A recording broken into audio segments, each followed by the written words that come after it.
Class 12th बच्चे, आज का जो हमारा टॉपिक है ये जेनेटिक इंजीनियरिंग में से है। जेनेटिक इंजीनियरिंग में जो पहला टॉपिक हम लोगों ने पढ़ा दैट वाज रिक्वायरमेंट्स और टूल्स ऑफ जेनेटिक इंजीनियरिंग, जिसमें आपने ये देखा कि जेनेटिक इंजीनियरिंग जो है इसके प्रोसेस को परफॉर्म करने के लिए हमें किन किन चीज़ों की रिक्वायरमेंट रहती है, किन किन चीज़ों की ज़रूरत रहती है। और उसमें आपने देखा कि हमें पैसेंजर डीएनए चाहिए, हमें होस्ट चाहिए, हमें ढेर सारे एंजाइम्स चाहिए। कौन कौन से एंजाइम आपको बताए गए। इसके अलावा हमें वेक्टर चाहिए। अब नेक्स्ट टॉपिक जो जेनेटिक इंजीनियरिंग में है वो ये है कि जेनेटिक इंजीनियरिंग का प्रोसीजर क्या है। जेनेटिक इंजीनियरिंग में प्रोसीजर क्या है, यानी जो बेसिक प्रिंसिपल, जो बेसिक प्रोसीजर जेनेटिक इंजीनियरिंग का है, जिसके अकॉर्डिंगली जेनेटिक इंजीनियरिंग में काम किया जाता है, वो क्या है, किस तरह से जेनेटिक इंजीनियरिंग जो है इसमें काम किया जाता है। So what is the procedure of genetic engineering, या रिकम्बिनेंट डीएनए टेक्नोलॉजी आप जानते हैं, तो उसका प्रोसीजर क्या है। देखो, पहले तो जिन बच्चों ने स्टार्टिंग वाला लेक्चर देखा है जेनेटिक इंजीनियरिंग का, उन्हें पता है कि हम करने क्या वाले हैं। हम यहाँ सिंपल सी लैंग्वेज में आपको समझाएं, हम यहाँ एक लिविंग ऑर्गेनिज्म को, चाहे वो प्लांट हो या एनिमल हो या बैक्टीरिया हो, हम एक लिविंग ऑर्गेनिज्म को मॉडिफाई करने वाले हैं। हम उसके जेनेटिक मटेरियल में, उस लिविंग ऑर्गेनिज्म के जेनेटिक मटेरियल में, जिसे हम होस्ट कहते हैं, हम उस होस्ट के जेनेटिक मटेरियल में कुछ मॉडिफिकेशन करने वाले हैं। हम उसमें कुछ नए जीन्स डालने वाले हैं कहीं और से लाके, और वो जो जीन हम बाहर से ला रहे हैं that is called foreign DNA, passenger DNA, alien DNA.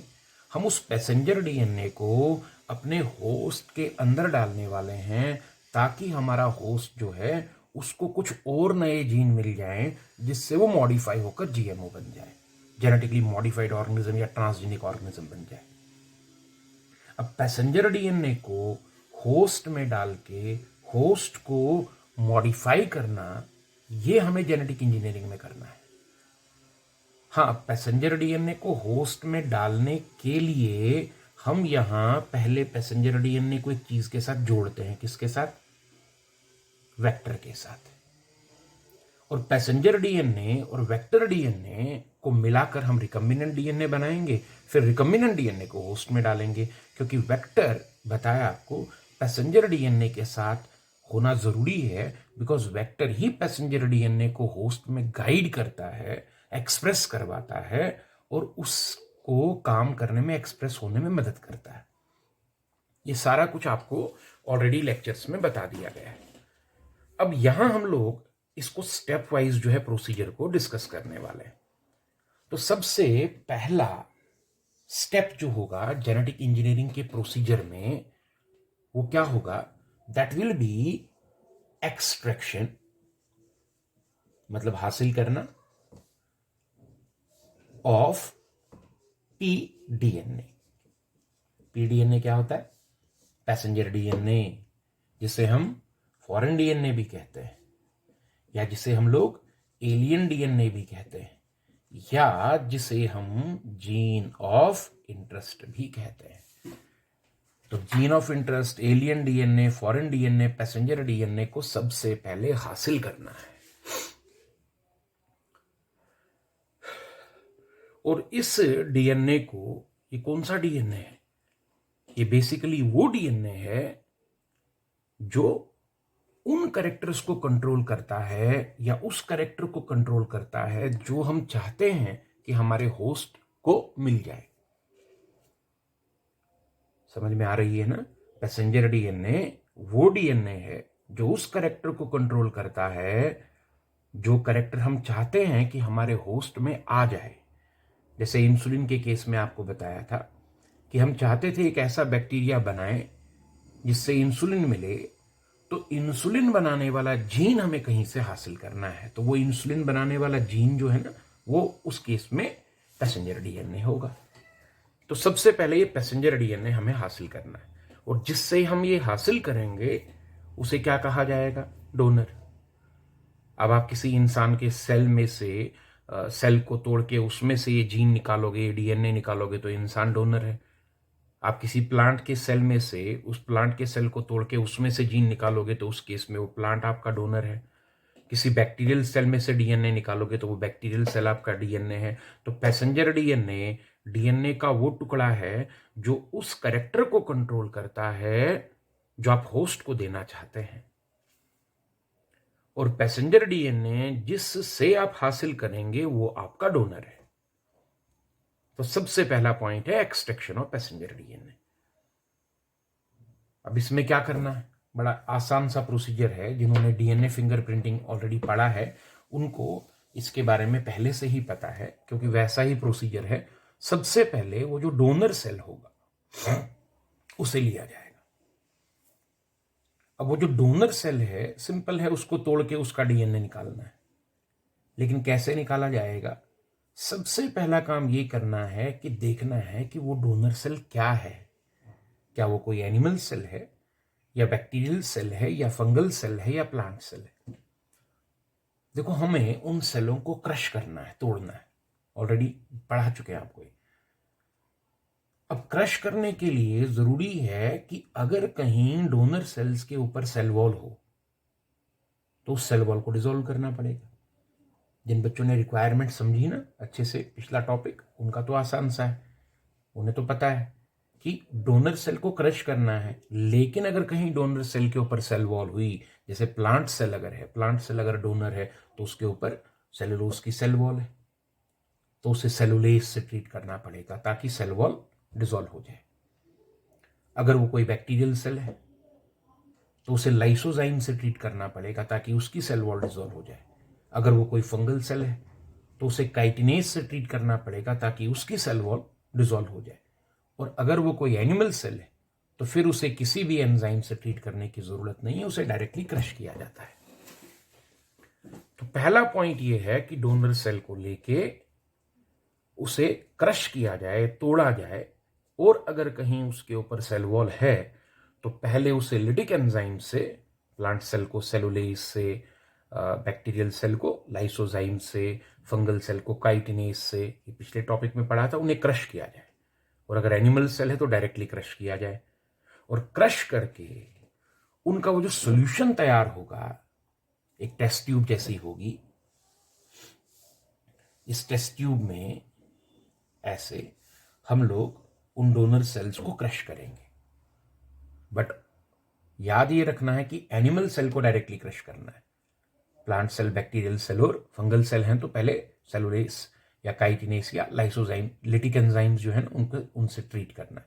Cell wall dissolve करनी है पहले, फिर क्रश करना है। डायरेक्टली आप सिर्फ एनिमल सेल को क्रश कर सकते हैं। और जब आप इसको क्रश करेंगे तो यहां सेल के फटने से जो कंटेंट निकलेगा, वो जो सोल्यूशन निकलेगा, उसमें फिर सारा वो कंटेंट जो है सेल के साइटोप्लाज्म, ऑर्गेनली, क्रोमोसोम वगैरह सब कुछ उसमें होगा। तो जो सॉल्यूशन बनेगा होमोजीनियस सॉल्यूशन जैसा बनेगा। इसमें फिर आपने क्या करना है, इसमें आपने बिल्कुल ठंडा चिल्ड इथेनॉल डालना है। अल्कोहल, चिल्ड इथेनॉल की कुछ बूंदें डालनी। और जैसे ही आप सेलों के इस कूटे हुए क्रश्ड सॉल्यूशन में जैसे ही आप थोड़ा सा इथेनॉल डालेंगे, इथेनॉल की, ठंडे इथेनॉल की कुछ बूंदें डालेंगे, यू विल सी कि जितने भी क्रोमोसोम यहां होंगे ना, वो प्रेसिपिटेट आउट हो जाएंगे इकट्ठे। जैसे दूध फटता है ना, सेम उसी तरह से इस सॉल्यूशन में चिल्ड इथेनॉल की बूंदें पड़ते ही वो सारे क्रोमोसोम इकट्ठे होने लगेंगे। और फिर आप किसी गिलास रॉड से उनको, सारे क्रोमोसोम्स को अलग निकाल लेंगे। इस तरह से हम सेलों के क्रोमोसोम्स को हासिल करेंगे। अब अगला पॉइंट, आप सब जानते हैं कि हमें डीएनए चाहिए, लेकिन क्रोमोसोम में प्रोटीन भी होता है और थोड़ा आरएनए भी होता है। तो उसका क्या तरीका है? ऑलरेडी हम एक बार इस चीज को पढ़ चुके हैं डीएनए फिंगरप्रिंटिंग में, कि अब ये जो क्रोमोसोम हमें मिले, इन क्रोमोसोम्स को हम थोड़े से प्रोटीएस एंजाइम से और थोड़े से आरएनएस एंजाइम से ट्रीट करेंगे। प्रोटीएस एंजाइम क्या करेगा? वो क्रोमोसोम में मौजूद प्रोटीन कंटेंट को डिसॉल्व कर देगा। आरएनएस एंजाइम क्या करेगा? वो क्रोमोसोम में मौजूद आरएनए कंटेंट को डिसॉल्व कर देगा। तो फिर बचा क्या? Pure DNA. इस तरह से प्योर डीएनए हासिल हो गया। अब वही जेल इलेक्ट्रोफोरेसिस फिर से वही करना है जो हम लोगों ने डीएनए फिंगरप्रिंटिंग में किया था। ये एग्रोस जेल प्लेट होती है। एग्रोस जेल प्लेट, इसमें एक टर्मिनल जो है वो पॉजिटिव होता है और एक टर्मिनल नेगेटिव, बैटरी के साथ कनेक्टेड। इसके नेगेटिव टर्मिनल पे हम लोग वो जो डीएनए हासिल किया वो रख देते हैं। अब डीएनए का अपना खुद का चार्ज नेगेटिव है क्योंकि इसमें फॉस्फेट है, वो नेगेटिव होता है। अब क्या होगा, जैसे ही हम पावर ऑन करेंगे तो डीएनए के टुकड़े जो कि अभी ढेर में हैं, उनका अपना चार्ज नेगेटिव है, हम उनको नेगेटिव टर्मिनल की तरफ रख रहे हैं, तो नेगेटिव टर्मिनल की वजह से इनका अपना चार्ज भी नेगेटिव है, तो ये रिपेल होंगे, पॉजिटिव की तरफ जाएंगे। और अब ये डीएनए के टुकड़े पावर ऑन होते ही, क्योंकि ये खुद नेगेटिव हैं, तो ये पॉजिटिव टर्मिनल की तरफ रेंगना शुरू करेंगे इस इलेक्ट्रिक फील्ड की वजह से। और आपको बता रखा है, पहले भी समझा रखा है कि जब एग्रोस जेल प्लेट पर ये मूव करते हैं तो मूव करने में इनकी जो वेलोसिटी है, इनकी जो स्पीड है, वो डिफरेंशियल है, अलग अलग है। छोटा वाला टुकड़ा जल्दी मूव करता है, बड़े वाला देर से। नतीजा ये होता है कि इस प्रोसेस में डीएनए के ये टुकड़े जो अभी तक उलझे हुए थे, गुच्छे में थे, इस एग्रोस जेल प्लेट पे ये अलग अलग जगहों पर फैल जाते हैं। डीएनए फिंगरप्रिंटिंग में भी यही किया था, इसी को कहते हैं जेल इलेक्ट्रोफोरेसिस। जब डीएनए के टुकड़े इस पे फैल जाएंगे, हम पावर ऑफ करेंगे और एग्रोस जेल प्लेट को अपने हाथ में उठा लेंगे। अब अगला काम ये है कि एग्रोस जेल प्लेट पे जो डीएनए के टुकड़े फैले हुए हैं, इन टुकड़ों में से हमें डीएनए का वो टुकड़ा हासिल करना है जो हमारा फॉरेन डीएनए है या पैसेंजर डीएनए है या एलियन डीएनए है या जीन ऑफ इंटरेस्ट है। जो कैरेक्टर हम अपने होस्ट को देना चाहते हैं, उस कैरेक्टर को कंट्रोल करने वाला डीएनए का टुकड़ा इन टुकड़ों में से हमें हासिल करना है। अब ये कोई छोटा सा प्रोसेस नहीं है कि इन पे लिखा होगा वो टुकड़ा कौन सा है और आप उठा लेंगे। इसमें फिर बहुत टाइम लगता है, ये कोई छोटी बात नहीं है। इसमें बहुत टाइम लगता है, एक एक टुकड़े को चेक करना पड़ता है और उसके बाद फिर देखना पड़ता है इनमें कौन सा टुकड़ा है। ये तो बड़ा टाइम कंज्यूमिंग प्रोसेस है। लेकिन अभी आपको बताएं, जब इनको चेक इसमें इस एग्रोस जेल प्लेट पे ना एक स्टेन डाली जाती है, एक कलर डाला जाता है जिसे इथिडियम ब्रोमाइड कहते हैं। क्या कहते हैं? इथिडियम ब्रोमाइड स्टेन इसे कहा जाता है।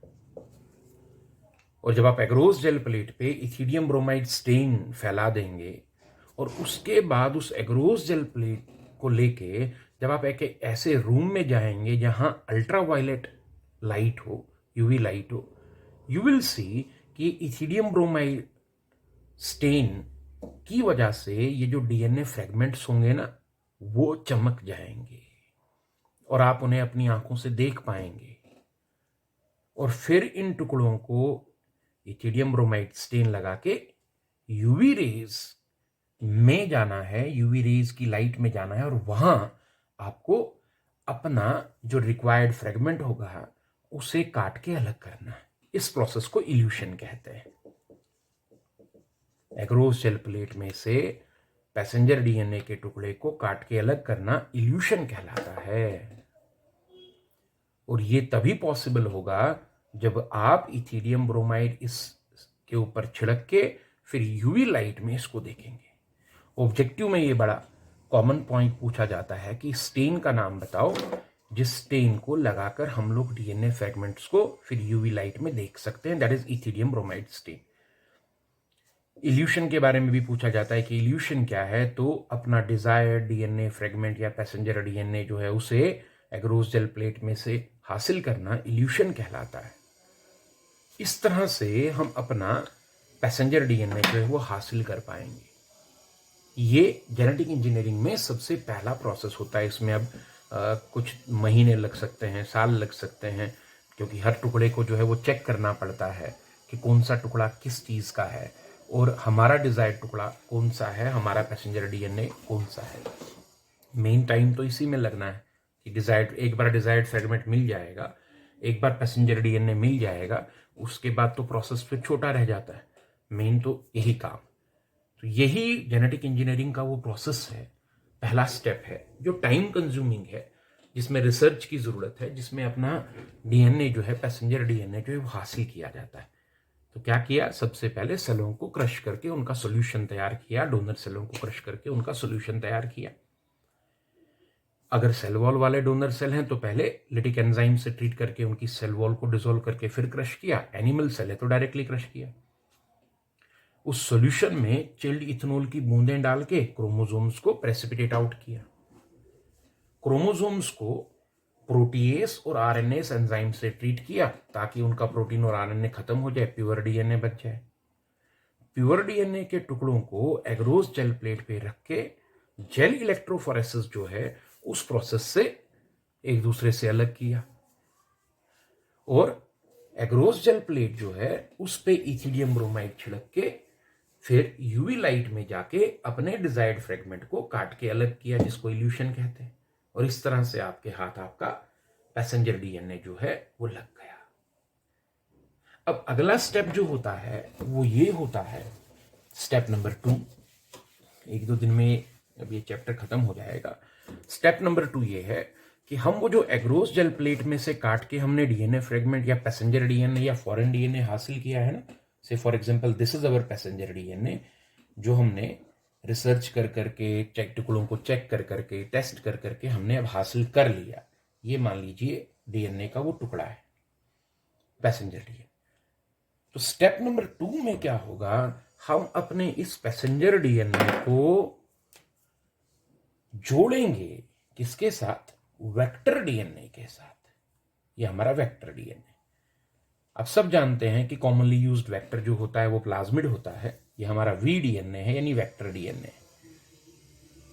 पढ़ा है वेक्टर। वेक्टर डीएनए जिसमें सिलेक्टेबल मार्कर भी होगा, जिसमें पैलिंड्रोम भी होगा, है ना, और जिसमें वो जो है सिलेक्टेबल मार्कर, पैलिंड्रोम और एक साइट जिसे ऑरे कहते हैं वो भी होगा। तो कॉमनली यूज्ड वेक्टर तो प्लाज्मिड है। तो वेक्टर डीएनए के साथ पैसेंजर डीएनए को जोड़ना है। और आप जानते हैं कि जब वेक्टर डीएनए के साथ पैसेंजर डीएनए को जोड़ा जाता है तो इनके मिलने से जो कंबाइंड मॉलिक्यूल तैयार होता है, जिसमें वेक्टर डीएनए भी होगा और वेक्टर डीएनए में जुड़ा हुआ हमारा पैसेंजर डीएनए होगा, इन दोनों के मिलने से जो कंबाइंड मॉलिक्यूल, हाइब्रिड मॉलिक्यूल तैयार होता है, उसे ही तो आरडीएनए यानी रिकम्बिनेंट डीएनए कहा जाता है। तो स्टेप नंबर 2 जो होगा, फर्स्ट स्टेप हो गया जिसे हमने एक नाम दिया extraction of DNA, passenger DNA. Step number 2 जो होगा that will B formation of rDNA. Step number 2 देखो नोट्स में जो स्टेप नंबर 2 वहां आप लोग देख रहे हैं, एम्प्लीफिकेशन ऑफ जीन लिखा है, उसे आप स्टेप नंबर 3 कर दें और स्टेप नंबर 2 जो है वो फॉर्मेशन ऑफ रिकम्बिनेंट डीएनए को रखें। वो नंबरिंग थोड़ी आगे पीछे है, वहां आप क्या करेंगे, पहला स्टेप हो गया एक्सट्रैक्शन ऑफ पैसेंजर डीएनए, दूसरा स्टेप हो गया formation of recombinant DNA. And recombinant DNA की फॉर्मेशन कैसे हो रही है, पैसेंजर डीएनए जो हासिल किया that will be combined with vector DNA to form rDNA, recombinant DNA. This is step number 2। ये स्टेप नंबर 2 है, रिकम्बिनेंट डीएनए हासिल करना। एम्प्लीफिकेशन ऑफ जीन जो हम पढ़ेंगे ना, वो थर्ड पॉइंट पे आप लोग रखें, तीसरे नंबर पे आप रखें, नोट्स में इसको ठीक कर लेना। अच्छा, ये कैसे होना है? देखो, जिस रेस्ट्रिक्शन एंडोन्यूक्लियस से डीएनए के फ्रेगमेंट करने के लिए हम रेस्ट्रिक्शन एंडोन्यूक्लियस यूज करते थे ना, तो स्टेप नंबर 1 में जब क्रोमोसोम्स में से डीएनए हासिल किया तो उसके टुकड़े करने, उन टुकड़ों को उनके टुकड़े करने के लिए रेस्ट्रिक्शन एंडोन्यूक्लियस का इस्तेमाल होगा। तो जिस रेस्ट्रिक्शन एंडोन्यूक्लियस से आपने पैसेंजर डीएनए को काटा था पहले स्टेप में, उसी पैसेंजर डीएनए से आप इस वेक्टर डीएनए को भी काटेंगे, ताकि पैसेंजर डीएनए के सिरे और वेक्टर डीएनए के सिरे स्टिकी बन जाए। पिछले टॉपिक में पढ़ा है। और एक और चीज याद रखेंगे कि कहीं ये डीएनए जो हमने काटा वो वापस फिर आपस में ना जुड़ जाए, उसके लिए जरूरी है एल्कलाइन फॉस्फेटेज एंजाइम से दोनों को ट्रीट करना। सो इस स्टेप में क्या करना है? द सेम रेस्ट्रिक्शन एंडोन्यूक्लियस जिससे हमने स्टेप नंबर 1 में पैसेंजर डीएनए के टुकड़ों को काटा था, उसी रेस्ट्रिक्शन एंडोन्यूक्लियस से वेक्टर डीएनए को भी काटना है, ताकि इन दोनों के सिरे स्टिकी बन जाएं, इनमें सेल्फ लिगेशन ना हो जाए, खुद ही वापस ना जुड़ जाएं। एल्कलाइन फॉस्फेटेज से ट्रीट करना है उसके लिए, और फिर पैसेंजर डीएनए और वेक्टर डीएनए को साथ में रख के लाइगेस एंजाइम से ट्रीट करके दोनों को जोड़ना है। आसान सा प्रोसीजर है। इससे रिकम्बिनेंट डीएनए मॉलिक्यूल तैयार हो जाएगा। अब एक रिकम्बिनेंट डीएनए मॉलिक्यूल भी अगर बन गया, दैट इज सफिशिएंट, बिकॉज फिर हम इस रिकम्बिनेंट डीएनए मॉलिक्यूल को एम्पलीफाई करेंगे, इसकी मल्टीपल कॉपियां तैयार करेंगे। देखो, जैसे नोट्स बच्चों को देने हो तो एक ही नोट में लिखूंगा और बाद में उसकी फोटो कॉपियां कर दूंगा। सेम ऐसे ही एक टुकड़ा पैसेंजर डीएनए का हासिल करें, सिर्फ एक पैसेंजर डीएनए के टुकड़े को एक वेक्टर डीएनए के साथ जोड़ के रिकम्बिनेंट डीएनए बनाए, और एक मॉलिक्यूल भी अगर रिकम्बिनेंट डीएनए का बन जाता है तो वो सफिशिएंट होगा, क्योंकि अगला स्टेप जो है, step number 3, that is amplification of gene. जो क्या है कि जो रिकम्बिनेंट डीएनए मॉलिक्यूल हम हासिल करेंगे ना, एक मॉलिक्यूल भी मिल गया, हम उसको एक प्रोसेस करेंगे, एम्प्लीफाई करेंगे और उसकी मल्टीपल कॉपियां बना लेंगे। अगले लेक्चर में हम स्टेप नंबर 3 को डिस्कस करेंगे, जिसमें हम इस रिकम्बिनेंट डीएनए मॉलिक्यूल की मल्टीपल कॉपियां तैयार करेंगे। सो आज आप इन दोनों स्टेप्स को तैयार करें। Step number 1 is extraction of passenger DNA, and step number 2 is combining passenger DNA with vector DNA to form recombinant DNA.